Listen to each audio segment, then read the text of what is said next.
The slideshow. There. There you go. Okay, I hit it before and it didn't work. This time it worked. Okay. The SO2r has really been around for a long time. It's not anything that is just cropped up in the last 10 or 20 years. It's been around for a long time. W9IOP had single setups for each band, and it was kind of the beginning of SO2r. These are the topics I'm going to cover today, so you can, maybe think about things, and hopefully I'll have a lot of time at the end for questions.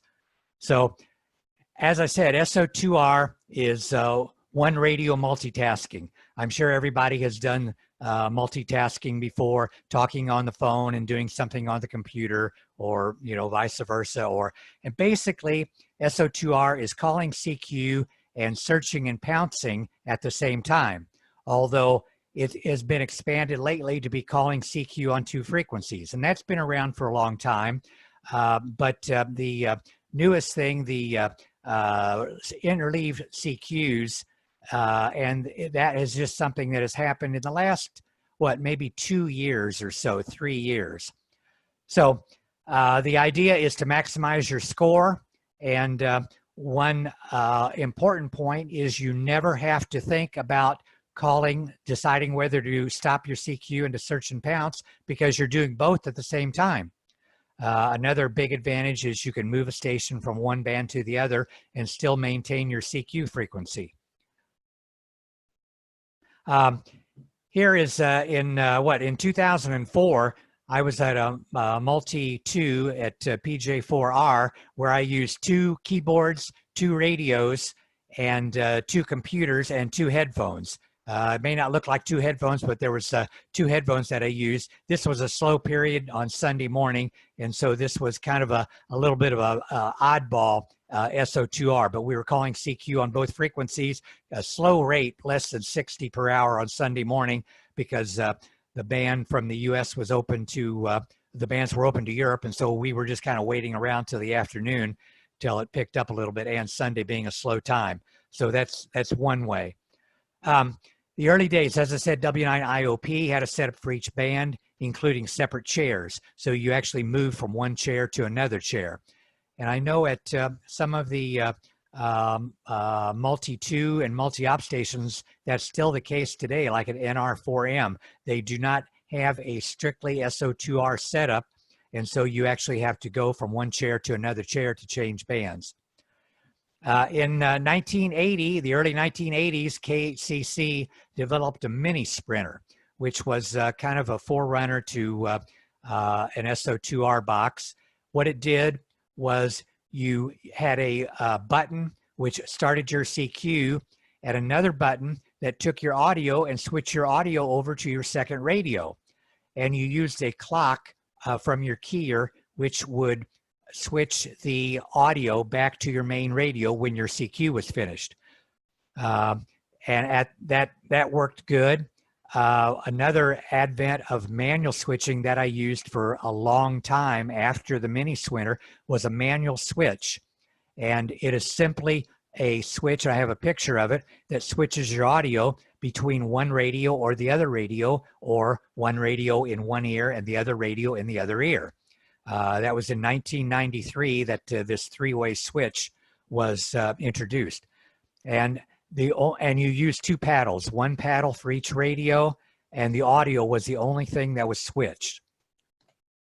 And there is a picture of, so that's one of the, probably the minimal thing that you can use to get on SO2r. 1 switch, and that is a special switch. It is available from C&K, and the last couple ones I've got, they just sent me as a sample. So you don't need to spend a lot of money. In fact, this was free. The only thing I did was wire up some jacks to get started with SO2r. It is very easy to do, and it'll kind of get you started on the slope up to when you maybe get into an SO2r box and so on. So adjusting your audio. This is one thing that you can practice with loud signals. Normally one ear is enough. If you have trouble concentrating on that, in other words, invariably when you're receiving a serial number on your left ear, somebody in your right ear is going to start transmitting and your focus is distracted for a little bit. What I do is use the VFO to tune off that station, or use the audio gain to turn it down on that one radio of the station that is trying to distract me, and still just use one ear. One other thing that I've used is with the K3s, I do not use AGC. And this will make a signal sometimes more distinguishable, because if you use the audio limiter feature, you get a little bit of distortion, which then you know the signal, which radio it's coming from, because it's more distinguishable. Initial homebrew, SO2R boxes were homebrew, and I have a picture of mine. I think I left in here. I might have eliminated it. I'm not sure, but it was just all relays and a lot of jacks, and I did a lot of switching. Commercial boxes, I'm guessing, became available in 2005. A very nice SO2R box is the YCCC SO2R Box Plus, I believe it's called now.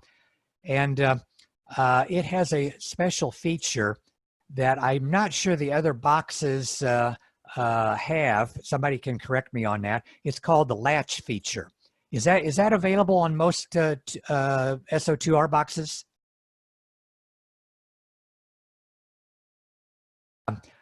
If it isn't available on other SO2R boxes, you can homebrew your own latch. And I did that for sideband, because on the when you use the YCCC and your software, the software sends the CQ, and so it knows when to switch your audio back and forth. And basically what the latch does is this. When you are transmitting, both ears are listening to your radio that is not transmitting. When the CQ ends or the report ends, both ears are switched back to your radio that was just transmitting and now is in receive mode. And that may be, I do a kind of a hybrid between listening both radios, one in each ear, and latch. And sometimes it depends on conditions. If you are receiving serial numbers from Europeans in the Worked All Europe contest, it's probably advantageous to use the latch, because you only get one shot at the number. You have to get it correct, and you don't want to ask for repeats, and you don't want somebody to distracting you. So I use that latch feature. And the reason that I have homebrew your own latch down there is because since when you are using CW, your software knows when your transmitted CQ ends, it knows when to switch back. But using the software I use, TR Linux, I use the memories in the K3, the voice memories in the K3, and the software does not know when the sideband CQ is finished. So what I did, and I guess I spelled homebrew down there wrong, what I did for sideband was I took a pin that is a plus pin. It puts out 5 volts from the back of the K3s, and ran it into a box with relays so that the box knows when I'm transmitting and when I'm not. So that works on sideband, and it also works on CW. So you can use either the software latch or this outboard homebrew latch on the audio lines. And it is simply, you're taking your audio lines from each radio, running into this box, controlling where the audio goes with relays in this box, and then, you know, when your CQ is finished, it switches back. The other thing that you need, and Cedric, CJ touched on this a little bit with receiver protection. Stubs and other things are available. I use on each input a receive attenuator so that it knocks down any large signal so that it doesn't harm your receiver section. There is a picture of the YCCC SO2R box. They are available occasionally. It is a group project, kind of a build. It's not available commercially, but they, if they get enough interest, they put out it's a kit, and the SMT stuff is already soldered, so it's just a matter of putting relays and jacks and pots, and it is a very nice box. So I'd encourage people to look into that if they can, if they're looking for an SO2R box. Here's the rear of the box, and you can see all the interconnections, mic, headphone, the key, and you can see the grounding strap. I use a big grounding strap. It's hooked to your computer via USB and the voltage in. Here's another view of it. So back to the minimum setup for SO2R. Generally, you need 2 radios. I was asking the people last night, and I guess you can receive, you can transmit at the same time and receive on Flex 6600s and above. So I guess you only need 1 radio in that case.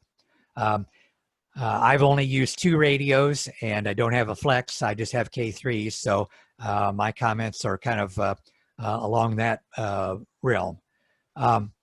Low power, you need some antenna separation, but filters and coax stubs are not necessarily required. And you can use a manual switch, as I mentioned before, to switch your audio between each radio. The relay control of a mic and a key is very handy, and you can do that manually, or you can use your software to do that. Again, you can start out very, very minimally and just kind of gradually increase the advantages that you have, and that you want to eliminate and minimize the number of keystrokes or switches that you throw to switch back and forth between one radio and the other radio. You don't need band decoders. You don't need 6-packs. You don't need expensive SO2R boxes to get started. And as I said, you start slow and just kind of step up just a little bit, just improve things a little bit as you go along. The cheapest isolation probably are stubs.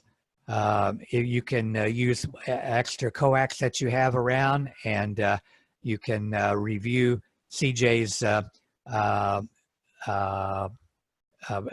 presentation on stubs. You can get like 30 dB sometimes from stubs. And as I said, do not be afraid to homebrew things. In fact, one of the latest things that I had to do was a paddle monitor.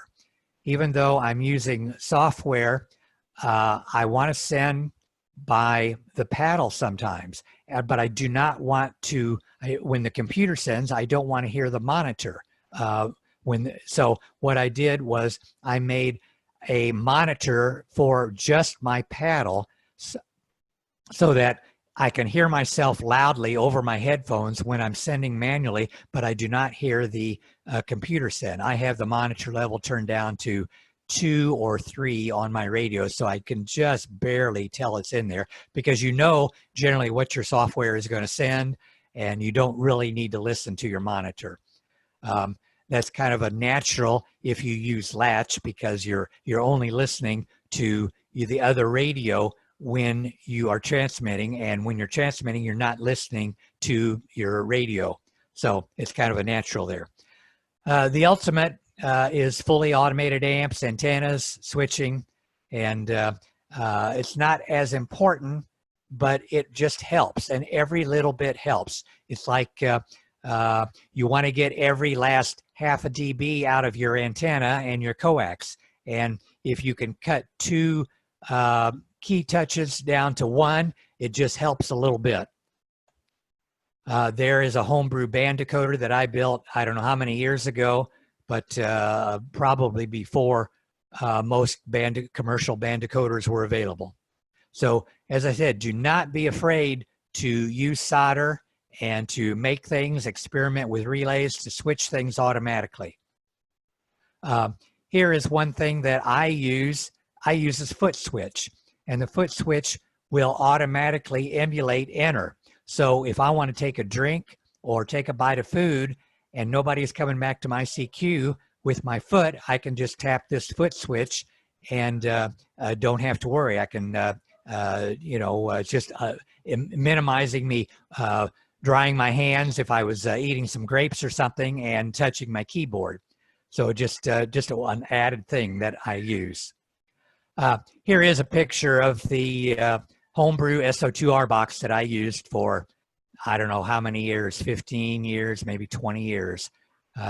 Obviously kind of a mess, and it's on the cutting board now. I wouldn't go back to it. Here's another little homebrew deal that I did. For some reason, the software that I use, which is TR Linux, does not vividly show which radio you're on. And I look at the radio more than the screen of the monitor screen. So I built this little box with a red and a green LED. So I know if the red LED is lit, that if I send with the paddle or if the computer is sending, that radio is going to be the one transmitting. And vice versa, the green light tells me that I'm listening to that radio, or if both green lights are on, then I'm listening to both radios at the same time. So there's always little things that that you can do to kind of help out and make the situation a little bit more visually aware of what you're doing. For software, I do use TR Linux. I've used TR for a long time now, and I probably am not going to switch to something else. I do use N1MM on field day, and I have used other pieces of software, but I like TR, and I'm just kind of sticking with it. There are many other types of software out for Linux and for Mac. DX Logger, quite a few people are going to DX Logger now. N3FGP, FJP, WinTest, WriteLog are still active.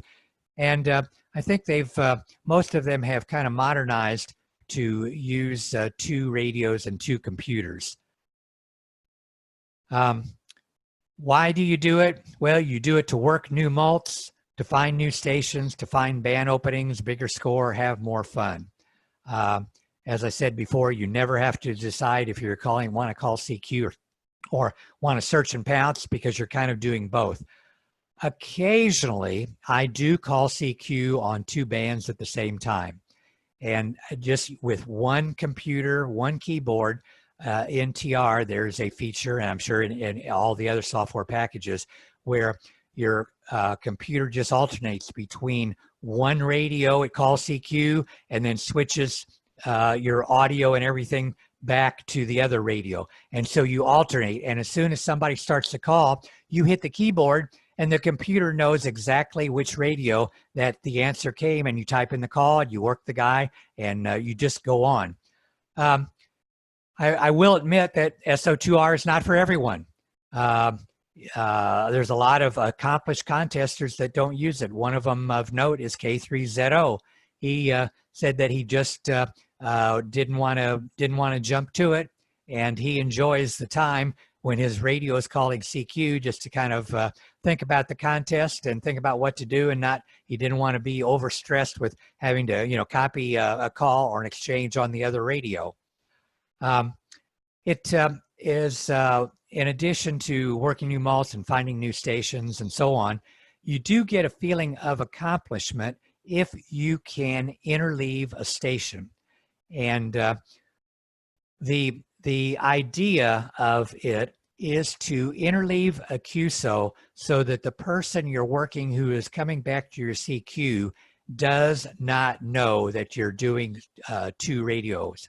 And that is hard to do because timing is everything. And I'll get into that in a next slide or 2 when I talk about the interleaving CQs. But generally, and we call it sometimes answer to a free CQ in the sprint contest. In the sprint contest, you have to QSY after 2 Qs. After you answer someone, then you work that station, and then you call CQ, and someone will come back to you, and then you have to move. Well, while that station is sending the report to you and you have to move, you're sending a CQ on the other radio, and So that's called a free CQ. And a lot of times people will come back to it. So you're all set up to do that piggyback again, where someone is, or I'm sorry, you're set up again. If someone comes back to that, then you work that station, you have to move again. So you're changing frequency on your other radio and calling CQ again. So that's not exactly the couplet where you answer a station and then you have that frequency. When you call the free CQs, you answer that the person coming back to your CQs, and then you have to move on. When to do it? Basically, you want to start doing it almost all the time. Maybe when you start the contest, if you want to get a feel for the band is open, if you have a big rate, you don't want to do it, or if you just want to search and pounce and see what area is coming in, you can't do it then if you're trying to search and pounce. But the other thing is you're most alert at the start of the contest. So it's easier to do it then than it is to say do it later on in the contest. When rates are slow, that is a good time to do it. The other time is when callers are loud. That's another time. As I said, in the WAE contest where people are coming back and they're right at the noise level, maybe that is not the time to do it. And in a contest like the WAE or the Russian contest, where there is no difference between assisted and non-assisted, I found that using assisted was better and just searching and pouncing, and the rate was very high, than trying to call CQ and doing search and pounce. So you just have to make that judgment for yourself. When is the best time to call CQ and search and pounce, or as I said, possibly call CQ on more than one band. But don't put it off. Don't say, I'm going to do it tomorrow, or I'm going to do it on Sunday. You want to start doing it from the beginning so that you're acquainted with it. You know what buttons to press. And as I said, the idea is to get it in your mind and your hands so that your hands go and hit the right buttons, right keys. One other thing that I do that is I switch my audio. I talked about that manual switch earlier. And one thing that I do is switch my audio from the keyboard. I do not do it from the SO2R box. I guess some people do it from the SO2R box, but I find reaching up and trying to grab that switch is not as convenient as to do it from the keyboard. And I have it like I use S8 or Shift 8, 9, and 10. Or if you've got an expanded keyboard, I use 9, 10, 11, and 12 to switch the audio from one radio to the other radio. When not to do it, as I said, if you have a very high rate, if you have a rate of say 130, 140, and you're getting an answer to your CQ, probably it's not the best time to try and do two radio CQing and searching and pouncing, because if you do, then you're going to lose your or miss some calls that you should have gotten. And obviously, as everyone knows, you want to try and get the call on the very first time. You don't want to ask for repeats. Another time not to do it is when callers are weak. As I said, you got to copy a serial number. That's difficult. So you want to listen on that radio and not be distracted with trying to grab a call sign on the other radio. Also, if your rhythm is interrupted, I've found sometimes that, if the rate is not very high, but if you get a little bit out of sequence or out of rhythm and try and insert a search and pounce CQ, that it kind of messes up your CQ rate. People can kind of tell when you're doing two radios a lot of times. As I said, latch is a powerful feature that I use, and if you have that, I would really advise using that feature. How to do it? You are calling CQ. You're constantly calling CQ. You want to check that the station is not a dupe on the second radio, and then you can sync up your CQ to his or her timing to the other station calling CQ. And to do that, you might have variable length CQs, because sometimes you may find that your CQs are exactly at the wrong time when you want to call that other station. And you want to try to not interrupt your CQ. You want to have it while you're listening. Nobody's coming back to me. Then you dump your call. Then you can start another CQ while you're receiving the exchange. And if someone doesn't come back to you, you send your exchange on the other radio. And you want to make it all as seamless as possible. So that is that's the thing to do. You want to make it very, very indistinguishable. 2 radio interleaving CQs. It's a variation of 2 radio, but what they do now, the Sharp Ops, AA3B, CT1BOH, the K3WW, they're calling CQ constantly and interleaving CQs. So when they come back to you and they've got a pileup, they don't send thank you. They always send thank you, test, and give their call, because that wants to sync up with their CQ on their other radio. I've been on the fence about this, because initially when the stations tried it, they would never acknowledge that they received a report, because they were transmitting on their other radio and you were stuck waiting for an acknowledgement. And it was kind of a thing that they were kind of penalizing you a little bit, because they were operating on another radio. And so the timing and lidness enters into that. And it's very, very hard to do and to keep it straight. And kudos to the ops that are doing that. Here's a quick look at my station with 2 K3s, everything right in the center. It's basically a single op. It's not really set up for a multi-op. Practice. You just need to practice. And you can do it off the air. You can do it with 2 headphones and 2 computers listening to RUFZ. You just need to start slow, take advantage of weekday events like CWTs. As I said, you can use Morris Runner, split audio, practice using audio in one ear, listen to 2 QSOs, and practice concentrating on one. Becoming less clumsy and minimize any switching are the keys to being a successful SO2R op. Things that help out, I know I'm running out of time here, audio blend. You can take some of the audio from your left radio and blend it into the right headphone. That helps. Keep the monitor levels almost at 0. I mentioned that. Receiver levels very, very low. I use a lot of attenuation. I don't use AGC. It's wise to use braid to tie everything together. K9YC has papers on that. There's a picture of the braid that I tie my computer with to everything. Some people have advanced to 3 audio streams. NO3M, Ty is one that has done 3 audio streams. That's out of my league. SO2V, a lot of people do successfully. SO2, that's 2 VFOs, stay on the same band. If one band is open, that's necessary. I've never really mastered that. So maybe other people can expound on that. Remember, start out very slow. You need to practice a lot. You need to make it unnoticeable, homebrew things, and practice again. I'll take any questions. I think I've lost my video. Thank you very much. I appreciate your attention. And you can always email me with any questions, etc. Okay, Mike, thank you again for a wonderful presentation. Somebody did mention that the Microhem MK2R Plus has the latch feature as well. Here's a question. Do you typically use the second radio for S&P, or do you use the second radio for interleaving CQs more? I use the second radio for S&P almost entirely.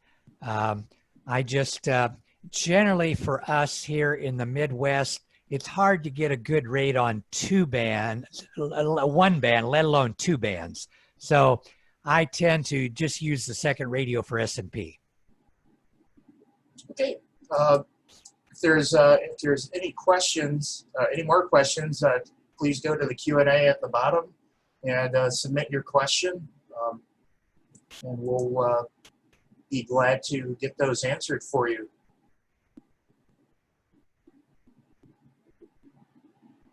So I have here I've got a couple questions for you, Mike. So sure. You mentioned the mention, can you go through kind of the audio? You mentioned using latch mode. Have you ever had a chance where have you ever experienced a time where you're using latch mode and you get a caller or you get a set of callers that just kind of throws your rhythm off? Okay, I think I know where you're going with this question because it has happened to me. It's very, very hard to explain latch mode you can use it's called a half latch mode. Okay. And I find that if you are using the latch mode and you get someone to come back, I go into the half latch mode and you have to experience it. It's very hard to explain, but I do switch my headphones out of that complete latch to the half latch mode when I'm working somebody. And that gives me an awareness of both frequencies at the same time so that I don't miss part of the exchange. I think that's where you were going with that, correct? Yes. Yeah. And again, since I switch it from my keyboard, I'm in the habit of hitting F9, F10, or F11. I know F10 is where I'm in the half latch mode. And when you're calling CQ, if I hit F9, I'm in the full latch mode. And it's a thing that you just have to practice. And it's very, very hard to explain how it works. But once it does, you say, and I've talked to other people, they can't explain it either, but it works well. I have a question here. Do you have any thoughts about how fast to call CQ on CW? Where is the sweet spot between going really fast to improve your rate versus going slower to allow the slower ops to work you? Okay. Generally, in, say, a DX contest, at the start of the contest, I start about 35 words per minute and generally stay close to that. If nobody is coming back to your CQ and if conditions are such that they're a little, like on 80 meters, I will drop down to say 32 or 30 words per minute. I kind of let that dictate. I find that I don't find that dropping down to say 26 attracts more callers. Maybe it would on the second day of the sweepstakes contest, where you're trying to attract some slower stations that cannot copy. But in general, I still really stay around 30, 32, 34 in that neighborhood. If someone needs me to QRS, I have no problem. But I find it seems like what happens is that people that are listening to you, they're listening to your exchange, and they've got everything, and they just want to hear their call sign. And so they generally don't ask for repeats on the exchange, even if you're sending it to 32 words per minute, even though they're going slower. Okay. Do you use a single keyboard or two keyboards, one for each radio? I use just a single keyboard, and in fact, it's an oversized keyboard that I'll go back to here real quick because I have very little space on my table. There it is, right there. Just a single keyboard. You can see to the right, I have a remote VFO, and I actually have several paddles. I have 4 paddles, and one of them I have a standing position that we'll get into in the panel of expert presentation that I use. So I have a paddle in parallel with my main paddle that's down there to the right of my remote tuning knob in the standing position. But I just use one keyboard. What CW speed do you usually use in the weekly sprints? In the weekly sprints, I use 35, but it seems like I'm sending slow. Sometimes I'll go to 38, but I noticed that since the ladder has started, and what I mean by the ladder, there is a 3 out of 4 week session that is for ladder results, that they accumulate your best scores from those 3 weeks. This is the Thursday night sprint. And I noticed that Ty, NO3M, used to send he used to send super fast. I mean, over 40. And he is not sending that fast anymore. And I'm not sure. So I would sometimes jump it up to 38 because at 35, it seems like I'm sending slow. There are people in that sprint, though, like N6TVN, who he is sending probably about 25, I would guess, very slow. And to follow up on that, when you're doing the sprints, either they're the weekly sprints or we have the NA North American CW sprint, do you employ SO2R in a sprint environment? Yes. Yes, I do, definitely. And it is very helpful because you get free CQs. And again, what I mean by that is when you are receiving the report on station number 1, you have to QSY.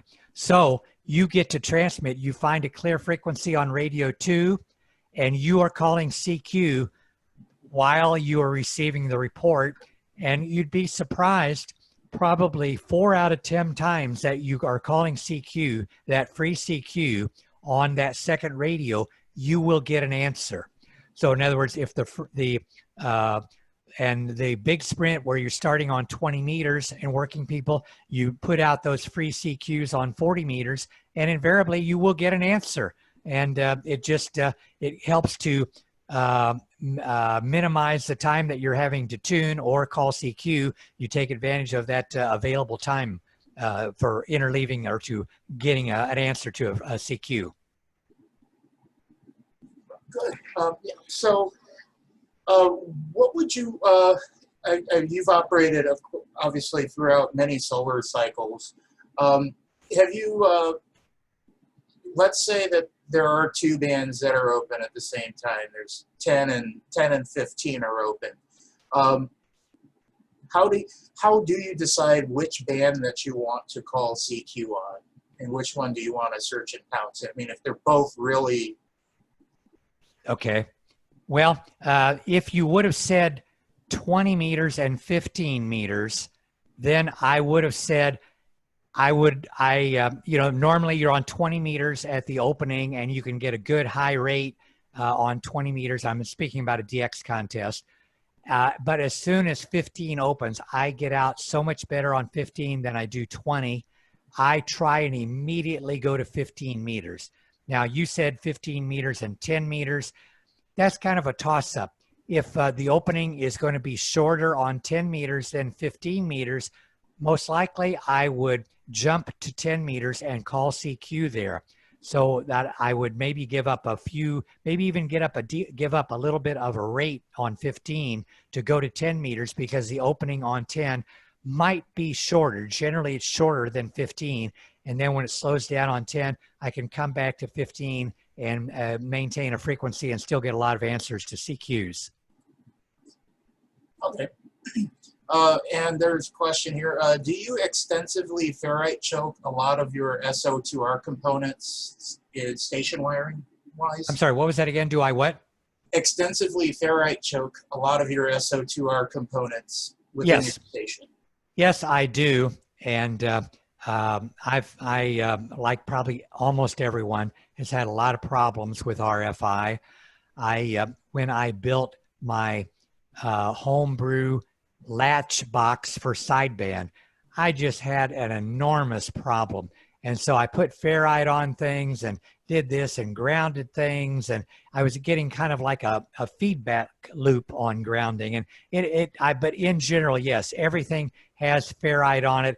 Probably 3/4 of it is not needed, but it doesn't hurt anything. So I just leave it on. Here's another question. Other than operating, is there a way to practice SO2R? Okay. There's several ways. One way is to say, listen to a CWT on 2 radios, not operate, but just listen. In other words, have one radio in your left ear and then another radio in your right ear, and be concentrating as though you were working one station and switching your focus between one radio, the left radio or the right radio, manually without adjusting the audio levels. Another way is to use the Morris Runner and I don't think you can run Morris Runner 2 versions on one computer. Maybe you can, but run 2 versions of Morris Runner and use a little breakout box so the audio from one computer goes to your left headphone, the audio from the right radio goes to your right headphone, and that is just a way. And if you could just do that 10 or 15 minutes a day, that seems to help.